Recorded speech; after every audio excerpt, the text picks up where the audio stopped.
Now, did you know that it takes 3 years to grow a puppy into a full-sized adult? It takes 3 years of physical growth and 3 years of mental growth for them to get there.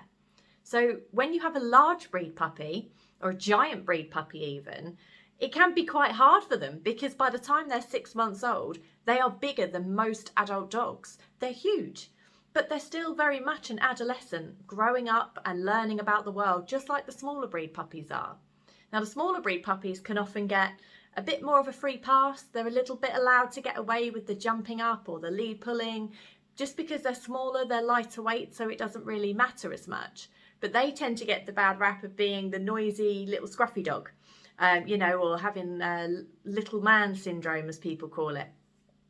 But for bigger breeds, they actually tend to get in trouble a lot more because if they're jumping up at somebody or if they're pulling on the lead, it's so much more difficult to manage, and it's so much more worrying being the owner of one of these breeds or one of these size dogs.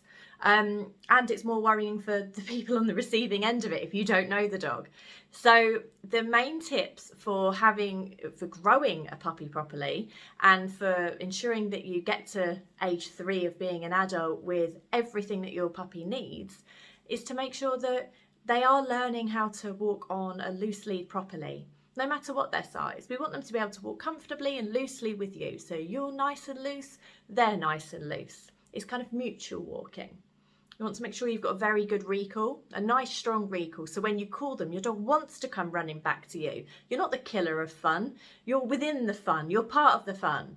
And you call them, they come to you, means they're allowed to have more off-lead opportunities. Making sure they're not jumping up at people, even if they are little. People don't really want muddy feet all over them, and it's not the best social skills to be jumping up all over people or dogs. And speaking of dogs, it's very, very important that you're matching your adolescent puppy, to other dogs who have a similar personality to them.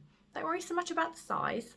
As long as your large breed isn't terrifying and chasing smaller or weaker dogs away, or your small dog isn't enjoying frightening bigger dogs because they can go over being quite noisy and bolshy and the big dog has no idea what to do with them.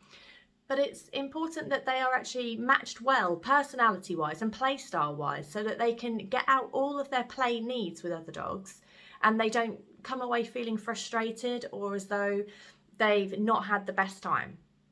Having said that, they don't need to play with every single dog that they meet, and this is a really important skill to teach adolescent dogs.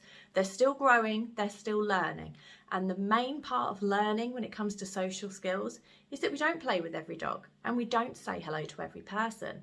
Instead, some people and some dogs we may walk past without interacting at all. Some we may briefly say hello to, and some we may actually play and interact with and either have a good chat with if it's a person or have a great play session if it's the right match dog. So really think about the people who you come across on your walks and see, are they good for my puppy? Are they good for my adolescent? Are they going to be learning good things in this social situation here? And then see if it's best to interact or move on or actually have a great session together.